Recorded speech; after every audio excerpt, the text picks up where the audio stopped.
Gang Territory, Chapter 1, Schoolyard Yahoos.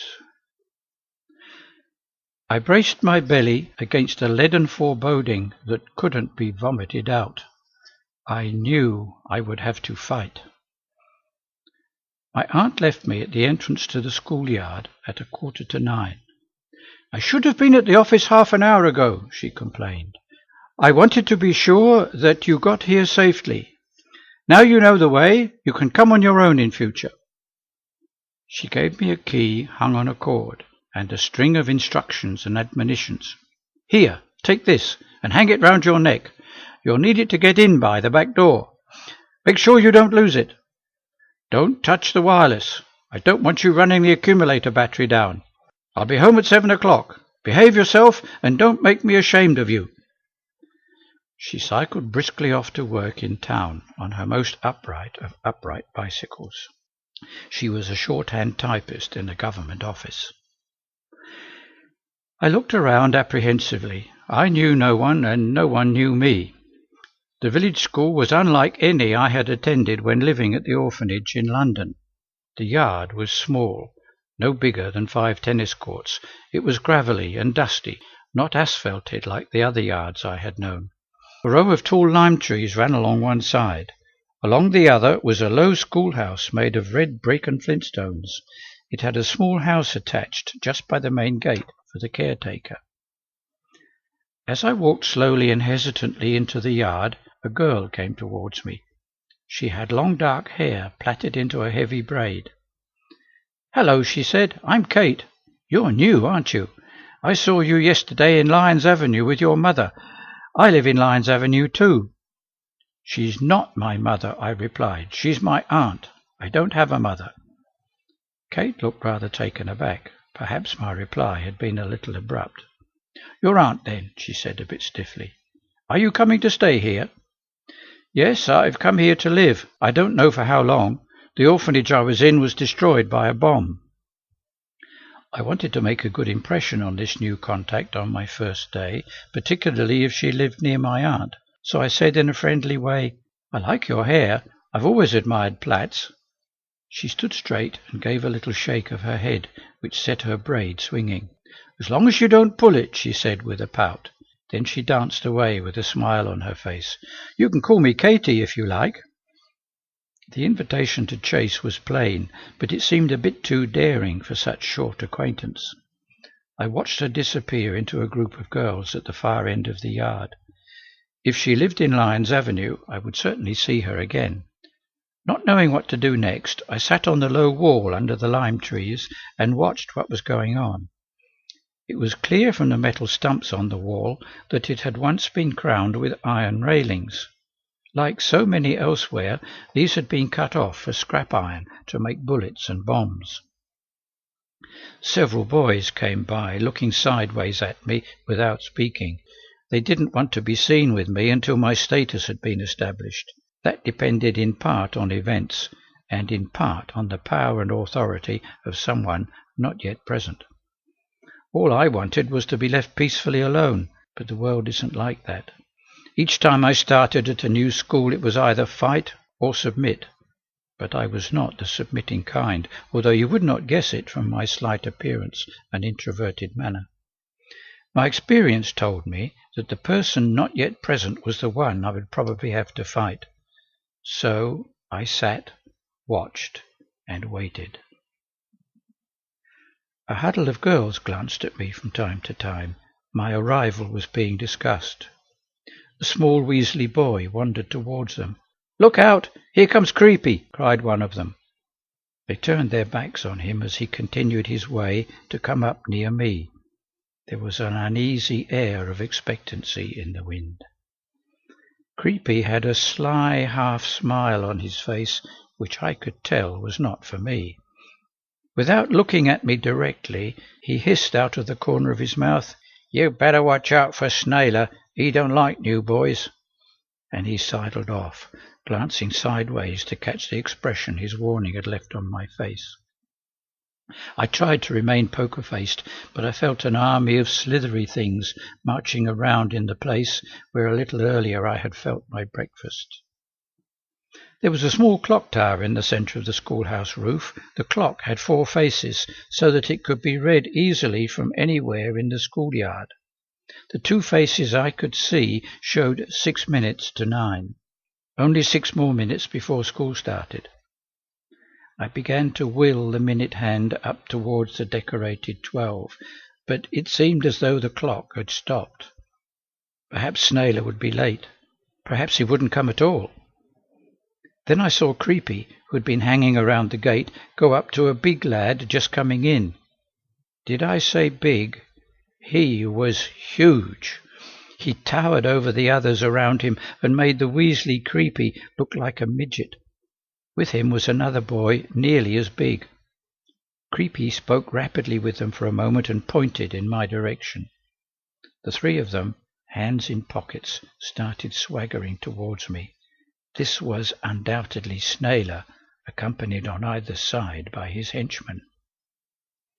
A small crowd of boys followed behind them, and most of the girls stopped what they were doing to come closer to see what would happen.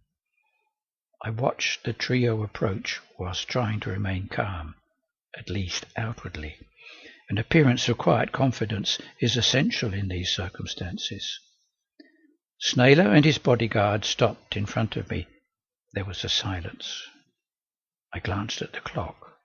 It was 4 minutes to 9, but a lot could happen in 4 minutes. I decided to unbalance them by taking the initiative. "How nice," I said. "A welcoming committee." I smiled at them warmly. I had a faint hope that gentle diplomacy and a friendly approach might disarm them. It was wasted effort. Deep down, I already knew it would be. "How nice and la-di-da," said Snailer, mocking my London accent. Then he got straight down to asserting his authority. "What's your name, new boy?" "My name is not New Boy, Snailer," I replied softly. I glanced again at the clock. I was playing for time and probing him out. "My name I give only to friends." This took him off guard. He had not expected resistance. A series of expressions flitted across his face: perplexity, frustration, rage, curiosity. Which one would win? "How'd you know me name, new boy?" he snarled, his face darkening. "Oh, I have my informers," I replied airily, still trying to keep him unbalanced, but watching him closely for signs of the violence that surely was not far off. His face became even darker, and the ridge of his nose went white. "All right, Mr. Hoity-toity, you asked for it." And he lunged forward with his bruisers to give it to me, but I had my counter-move ready, and they were too slow. With a single movement, I leapt backwards onto the low wall on which I was sitting, sprang over their heads to a parachutist's fall behind them, and was up and running for the school porch before they could even turn round. Just in front of the porch, I nearly collided with a tall, angular woman coming out carrying a large bell. I skidded to a halt in a cloud of dust and fell backwards into a sitting position at her feet. She looked down at me with a thin sort of smile.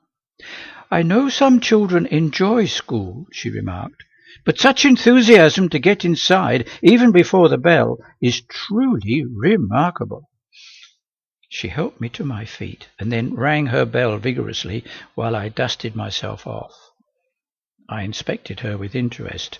She was as straight as a gun barrel, and her old-fashioned dress hung from her shoulders almost to the ground, hardly touching, it seemed, anything inside.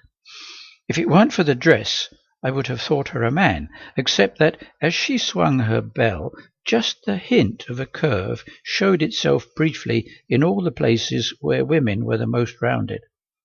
A whistle hung from her neck on a thin blue cord. At the sound of the bell, all movement in the yard and all sound ceased. She turned to me and held the bell towards me. "Here, hold this." "No, not like that. By the clapper, not the handle."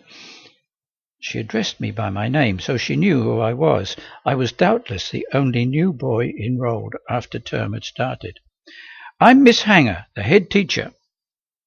"Yes, Miss Hanger, it's my pleasure," I replied politely. I admired her style, and as it is always useful strategy to establish good relations with adults in authority, I decided to say so. "I've never seen a bell swung with such energetic and elegant grace." Miss Hanger stood stock still for an instant, then swivelled on her heels to look at me long and hard, trying to decide whether or not I was attempting to make fun of her. I gazed directly back without wavering. She decided my compliment was genuine. Her face softened. "Thank you," she said quietly. "Let me show you how to carry the bell correctly." I thought that I had perhaps established a good contact, at least for the moment. After a few muted clangs, I understood how to grasp the clapper firmly and avoid inadvertent noises from the heavy instrument. "You can be the bell monitor for today," she said, as though conferring a great honour.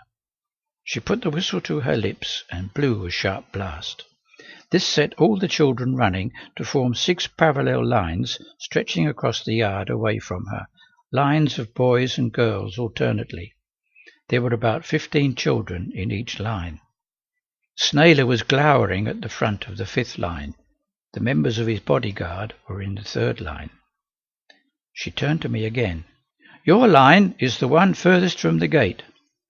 Taking her words as an instruction to go to my place in the line, I set off as indicated. But I didn't want to give anyone the impression, even though it was true, that I was afraid of Snailer. So I decided to go up along the rank he headed. As I got level with him, he aimed a swift kick at my legs. I dodged this and responded with a prod from his side with the handle of the bell. "Bell monitor! Bell monitor!" cried Miss Hanger. "Come back here! Come back here at once!" It took me a moment to understand that it was me she was calling. I retraced my steps, taking opportunity of my return to give Snailer a second poke in the kidneys with the handle of the bell. He gave a satisfying grunt of pain. I heard some of the children nearby snigger. I had scored a point. "Miss, please, miss," cried Snailer. "The new boy hit me." Miss Hanger knew with whom she was dealing. She looked at him severely. "Snailer, if you've a complaint to make, come to my office after school." She knew, as did everyone else, including me, that Snailer would do no such thing. Another point scored.